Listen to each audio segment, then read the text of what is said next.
एक इंसान पूरी दुनिया में एक कंगारू के साथ अकेला, कुछ ऐसा ही होता है हमारी आज की कहानी में।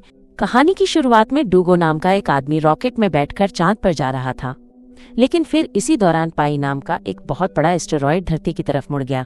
ये उस एस्टेरॉयड से भी बड़ा था जिसने धरती पर डायनासोरस को खत्म किया था। इससे बचने के लिए इंसानों ने एक प्लान बनाया। चांद पर जिस स्पेस स्टेशन में डूगो जा रहा था, उस स्पेस स्टेशन को भी इसी चक्कर में बनाया गया था।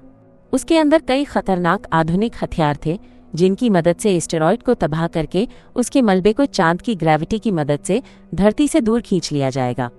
8 साल तक लगातार मेहनत करने के बाद आखिरकार इंसान इस मिशन में कामयाब हो गए और अब अपना काम खत्म करने के बाद डूगो और उसके सभी साथी वापस धरती पर आने के लिए तैयार थे। पर वापस आने से पहले डूगो अपनी कमांडर जिंग के सामने अपने प्यार का इजहार करना चाहता था और इसी चीज की तैयारी के लिए उसने अपने कमरे में जाके हेडफोन्स में गाने लगाए और एक लेटर लिखना शुरू कर दिया। उसी वक्त जू नाम के एक एस्ट्रोनॉट ने घबराते हुए कमांडर जिंग को एक खबर दी। दरअसल ऐन वक्त पर उनके हथियारों में कुछ गड़बड़ी हो गई थी। अगले आधे घंटे में पाई एस्टेरॉयड का सारा मलबा चांद पर गिरने वाला था। ये खबर मिलते ही कमांडर जिंग ने तुरंत ही स्पेस स्टेशन को खाली करने के ऑर्डर्स दे दिए, जिसके बाद सभी लोग पूरी रफ्तार से अपने अपने रॉकेट्स की तरफ भागने लग गए। लेकिन वहीं डूगो अभी भी अपना लव लेटर लिखने में लगा हुआ था और कानों में लगे हेडफोन्स की वजह से उसे कोई वार्निंग अलार्म भी सुनाई नहीं दिया। पर कुछ ही मिनटों के बाद उसकी नजर पहले रॉकेट पर पड़ी, जिसे देखते ही वो पूरी रफ्तार से बेस स्टेशन की तरफ भागा। उस वक्त पर वहाँ 6 और रॉकेट्स मौजूद थे, जिन्हें देखकर डूगो को थोड़ी तसल्ली महसूस हुई। पर तभी अचानक से 5 रॉकेट्स एक साथ ही उड़ गए, जिसके बाद डूगो के पास सिर्फ एक आखिरी रॉकेट बचा था। उसने अपनी टीम के साथ संपर्क करने की कई नाकामयाब कोशिशें की, लेकिन फिर कोई दूसरा चारा न दिखने पर उसने अपने रोवर को पूरी रफ्तार से भगाना शुरू कर दिया। पर तभी उसके रास्ते में एक बहुत बड़ा गड्ढा आया और उसका रोवर सीधा जाकर उस गड्ढे में गिर गया। जब तक वो उस गड्ढे से बाहर आ पाता तब तक आखिरी रॉकेट भी उड़ गया और अब तक तो उस जगह पे एस्टेरॉयड का मलबा गिरना शुरू हो गया था, जिससे बचने के लिए डूगो ने एक दूसरे गड्ढे में छुपने का सोचा। पर तभी मलबे का कुछ हिस्सा सीधा आकर उस गड्ढे में गिर गया, जिसके चलते डूगो थोड़ी देर के लिए बेहोश हो गया। पर जब उसे वापस होश आया तो उसका मानना था कि धरती से उसे ढूंढना ज्यादा मुश्किल नहीं होगा। पर तभी एक बहुत बड़ा एस्टेरॉयड सीधा जाकर धरती से टकरा गया, जिस वजह से पूरी धरती तबाह हो गई। अगले 6 महीनों तक डूगो लगातार धरती से संपर्क करने की कोशिश में लगा रहा और अब भी कामयाबी न मिलने पर उसने अपनी किस्मत को अपना लिया। खुशकिस्मती से उसके पास अपनी बची हुई जिंदगी बिताने के लिए खाना और पानी काफी मौजूद था। सभी शहीद हुए लोगों को श्रद्धांजलि देने के बाद डूगो ने अपनी सारी मनोकामनाएं पूरी करने का फैसला किया, जिसमें सबसे पहले नंबर पर कमांडर जिंग के कमरे में कुछ समय बिताना था। पर उसे जिंग के कमरे का पासवर्ड पता ही नहीं था और वहीं उसकी दूसरी ख्वाहिश थी चांद की सतह पर सर्फिंग करना। शुरुआत में तो वो बहुत बुरी तरह गिरता पड़ता रहा, पर कई दिनों तक लगातार कोशिश करने के बाद वो सर्फिंग करने में कामयाब हो गया। लेकिन अब भी उसे जिंग के कमरे का पासवर्ड नहीं मिला था और अब तो गुस्से में आकर उसने उस दरवाजे को ही उड़ा दिया, जिसके बाद उसने जिंग की एक तस्वीर के साथ डेट पर जाने का फैसला किया, जिस दौरान उससे गलती से जिंग के चेहरे के ऊपर केचप गिर गया और इसी मौके का फायदा उठाते हुए उसने जिंग की तस्वीर को किस कर लिया। पर वो इस बात से अनजान था कि उस वक्त स्पेस स्टेशन की पूरी टीम उसे अपने नए हेडक्वार्टर से देख रही थी और उसकी ये हरकत देखकर सभी लोगों ने अपना मुंह मोड़ लिया। और वहीं दूसरी तरफ जिंग ये देखकर पूरी तरह हैरान थी, पर नेटवर्क बिगड़ने की वजह से उस वक्त वो सिर्फ डूगो को देख ही सकते थे और क्योंकि डूगो किसी खतरनाक मुसीबत में नहीं लग रहा था, इसीलिए जिंग ने डूगो का रेस्क्यू मिशन कैंसिल करने का फैसला किया।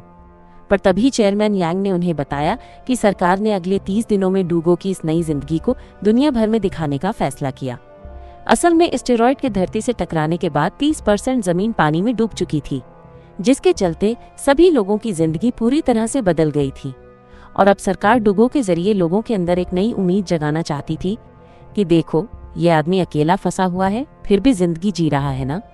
लेकिन एस्ट्रोनॉट जू डूगो को इस काम के काबिल नहीं मानता था, जिस पर जिंग ने उसे बताया कि वो लोग डूगो की आवाज को डब करके दुनिया के सामने लाने वाले हैं ताकि वो अपनी मर्जी से उससे चीजें बुलवा सकें।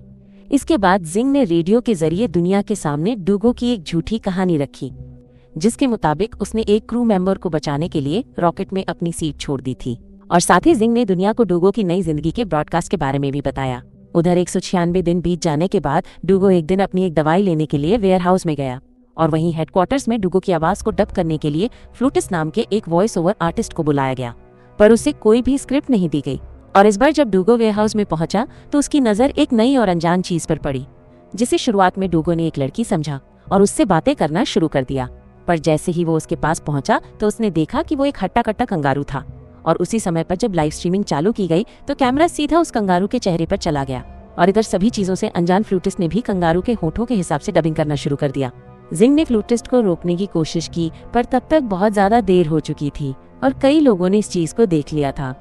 और अपनी इसी गलती के चलते जिंग और जू को चेयरमैन के सामने पेश होना पड़ा, जहां उन्होंने बताया कि उनकी रिसर्च टीम कॉन्ग नाम के कंगारू को बेस स्टेशन पर ही छोड़ आई है।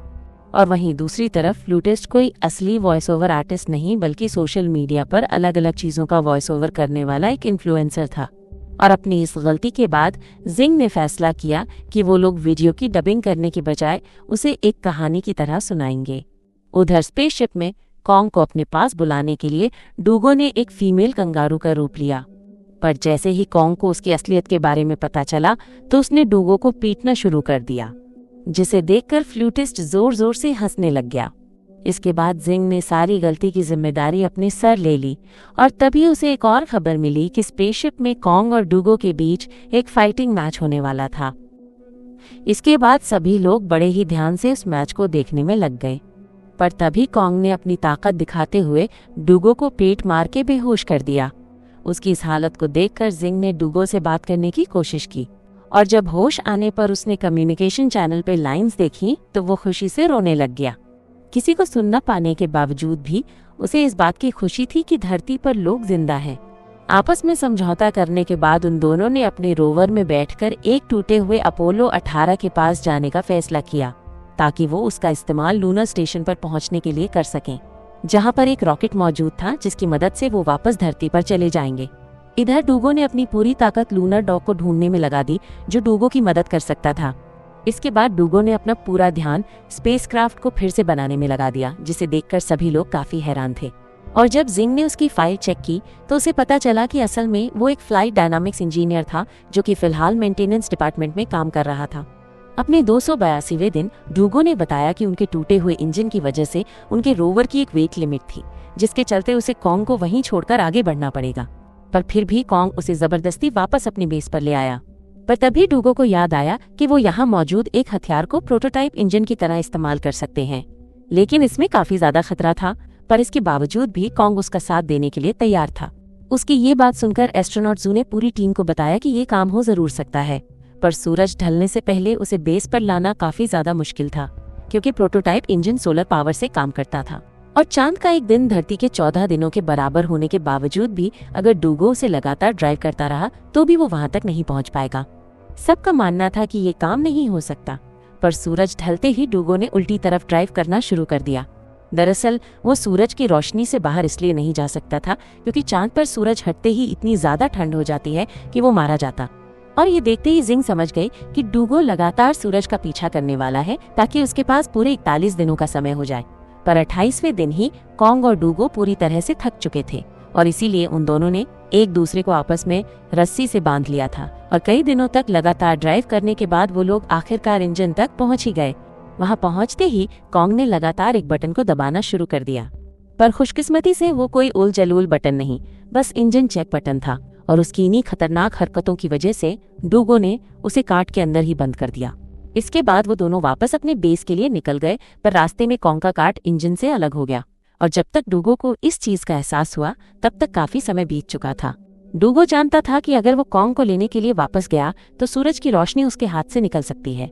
डूगो ने एक बार तो कॉन्ग को वहीं छोड़कर आगे बढ़ने का फैसला किया और उसकी ये हरकत देखकर सभी लोग काफी हैरान थे। पर कुछ ही मिनटों बाद वो पूरी रफ्तार से वापस कॉन्ग की तरफ मुड़ गया और थोड़ी देर तक वापस चलने के बाद वो आखिरकार कॉन्ग तक पहुंच ही गया। पर अब सभी कैलकुलेशंस के बाद सबका मानना था कि वो लोग समय रहते वापस नहीं लौट पाएंगे। इसीलिए जिंग ने सभी लोगों को जल्द से जल्द लूनर डॉग को ढूंढने का आदेश दिया, ताकि उसकी बैटरी की मदद से डूगो वापस अपने बेस तक पहुंच सके। इधर काफी समय से बिना सोए लगातार गाड़ी चलाने की वजह से डूगो और कॉन्ग दोनों ही काफी ज्यादा थक चुके थे। पर तभी सूरज ढलने की वजह से अब उनके पास सिर्फ 5 घंटे की बैटरी बची थी। पर तभी लूनर डॉग अचानक से एक्टिवेट हो गया, पर पावर सेविंग मोड में होने की वजह से वो उन दोनों को नहीं ढूंढ सकता था। उधर बेस से 55 किलोमीटर दूर बैटरी खत्म होने की वजह से केबिन पूरी तरह से जम चुका था और मजबूरन डूगो और कॉन्ग को शिप से बाहर आना पड़ा। उधर एस्ट्रोनॉट जू ने लूनर डॉग का कंट्रोल अपने हाथ में लेकर उसे डूगो तक पहुंचाने का फैसला किया, पर रास्ते में ही बैटरी खत्म होने की वजह से लूनर डॉग एक बहुत बड़े गड्ढे में गिर गया, जिसे देखकर धरती पर सभी लोग बहुत निराश थे। उधर डूगो और कॉन्ग तारों को देखते हुए आपस में बातें कर ही रहे थे कि तभी डूगो एक बार फिर से जिंग की यादों में खो गया और तभी थोड़ी देर बाद जब उसे होश आया तो उसने देखा कि कॉन्ग एक कांच की रिफ्लेक्शन का पीछा करते हुए इधर उधर भाग रहा था। इससे डूगो को एक आइडिया आया और उसने कॉन्ग की पीठ पर एक स्लेज बांध दिया, जिसके बाद उसकी सर्फिंग प्रैक्टिस बहुत काम आई। अब वो दोनों बड़ी ही तेजी से आगे बढ़ रहे थे, पर तभी उनके सामने एक बहुत बड़ा गड्ढा आ गया, जिसे पार करने के लिए डूगो ने बड़ी ही चालाकी से नाइट्रोजन टैंक्स का इस्तेमाल किया।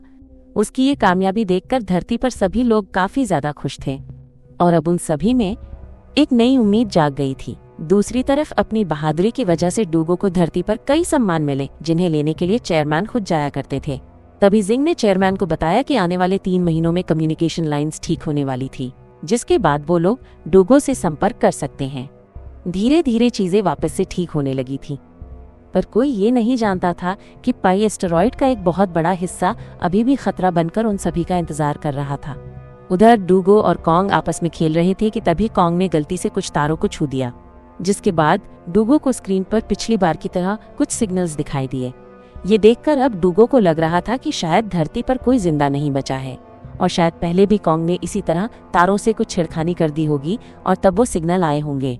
ये देखकर डूगो काफी ज्यादा उदास हो गया और उधर जिंग ने अपनी पूरी ताकत से कम्युनिकेशन लाइंस ठीक करने का काम शुरू करवा दिया।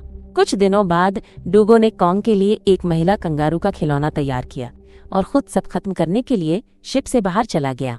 अब डूगो बहुत हताश हो गया था, इसीलिए जिंग ने पूरी दुनिया को बताया कि असल में डूगो क्या महसूस कर रहा है और साथ ही उसने सभी लोगों से मदद मांगते हुए कहा कि अपने फोन की फ्लैशलाइट को चांद की तरफ मोड़ दे। उधर डूगो जहाज से दूर अपना हेलमेट खोलने ही वाला था कि तभी उसकी नजर धरती से आ रही रोशनी पर पड़ी और ये देखते ही वो अपने घुटनों के बल बैठकर रोने लग गया। थोड़ी देर बाद बेस पर वापस जाकर जब डूगो ने कम्युनिकेशन बटन ऑन किया तो वो आखिरकार अपने सभी साथियों को सुन पा रहा था, जिन्होंने उसे धरती पर चल रही उसकी लाइव स्ट्रीमिंग के बारे में बताया। पर इसके बावजूद डूगो कुछ बोल नहीं रहा था, इसीलिए सभी लोगों ने जिंग को उसके सामने खड़ा कर दिया, जिसके हेलो बोलते ही वो काफी खुश हो गया। अगले कुछ दिनों तक सभी इंजीनियर्स ने डूगो को उसका स्पेसक्राफ्ट सही करने में मदद की, लेकिन खुश तो सिर्फ वो जिंग को देखने के बाद ही होता था। और आखिरकार स्पेसक्राफ्ट तैयार होने के बाद एक रात डूगो को जिंग से अकेले बात करने का मौका मिल गया, जिस दौरान उसने डूगो को बताया कि उसने मेंटेनेंस डिपार्टमेंट सिर्फ और सिर्फ उसी की वजह से ज्वाइन किया था। असल में डूगो पहले इस डिपार्टमेंट में काम करने के लिए तैयार नहीं था, पर तभी उसकी नजर पास से गुजर रही जिंग पर पड़ी और जिंग को देखते ही उसे प्यार हो गया। अब उसने सोच लिया था कि भाई चांद पे तो मैं जाके रहूंगा, इस बंदी के साथ रहना है तो रहना है। जिसके बाद वो मेंटेनेंस डिपार्टमेंट में छोटा सा काम करने को भी तैयार हो गया। उसकी ये बात सुनकर जिंग ने भी उसे बताया कि उस दिन रॉकेट में बैठते वक्त उसने डूगो को भागते हुए देख लिया था, पर अफसोस वो उस वक्त उसका इंतजार नहीं कर सकती थी। उनकी इस बातचीत की वजह से किसी का भी ध्यान धरती की तरफ बढ़ रहे एस्ट्रॉयड के ऊपर नहीं गया। अगले दिन कॉन्ग और डूगो अपने घर वापस आने के लिए पूरी तरह तैयार थे और अपनी टीम की मदद से उन्होंने आखिरकार स्पेसक्राफ्ट को सही सलामत लॉन्च भी कर लिया, जिसे देखकर सभी लोग काफी ज्यादा खुश थे, क्योंकि डूगो और कॉन्ग चांद पर 923 दिन बिताने के बाद आखिरकार स्पेस स्टेशन में पहुंच गए थे। पर तभी जू ने एक अर्जेंट मीटिंग बुलाकर सभी को पाई के उस बड़े हिस्से के बारे में बताया जो तेजी से उनकी तरफ बढ़ रहा था। और वहीं चेयरमैन का मानना था कि सिर्फ एक ही आदमी उन्हें इस खतरे से बचा सकता है, क्योंकि उसके जहाज का इंजन अपने आप में एक हथियार था।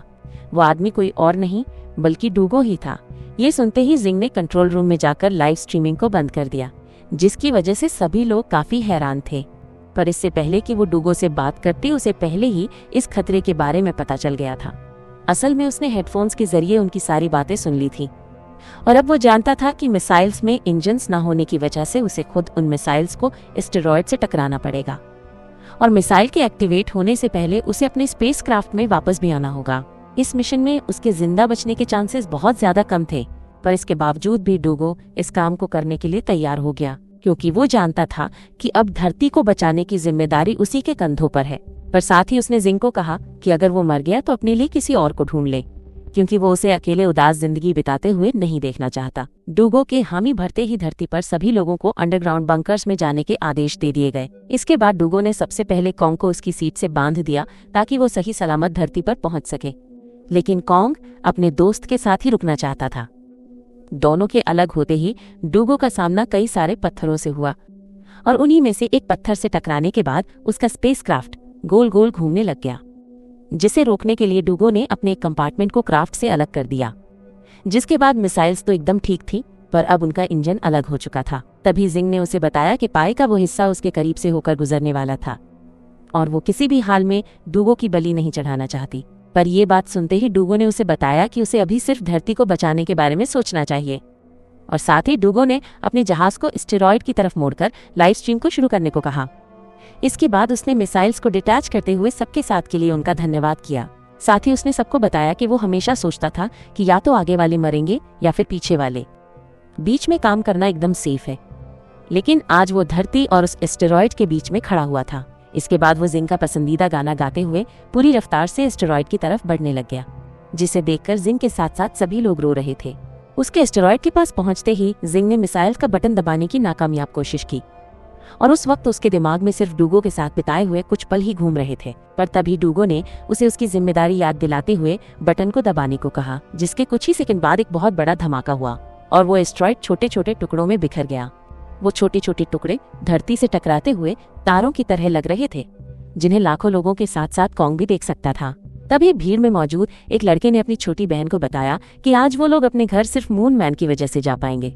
अगले 10 सालों में सभी की मेहनत की वजह से धरती वापस सही हो चुकी थी। और तभी स्पेस प्रोग्राम की नई चेयरमैन लेसी ने सभी को बताया कि अब इंसान एक बार फिर से चांद पर जाने वाले हैं। और उधर जिंग भी एक बार फिर चांद पर जाने के लिए तैयार थी। जहां पहुंचते ही उसे डूगो के चांद पर बिताए हुए पल दिखाई दे रहे थे, जिन्हें देखते हुए उसकी आंखों में खुशी के आंसू थे। इसके बाद अपनी एक साथी के साथ धरती को देखते हुए उसने बताया कि 10 साल पहले फटे एस्टेरॉयड का मलबा आज धरती के चारों तरफ एक रिंग की तरह घूम रहा था, जो उन्हें हमेशा हमेशा मून मैन की याद दिलाता रहेगा। अगर आपको मौका मिले तो क्या कभी पृथ्वी से बाहर जाना चाहेंगे? कमेंट्स में जरूर बताना। मिलते हैं अगली वीडियो में।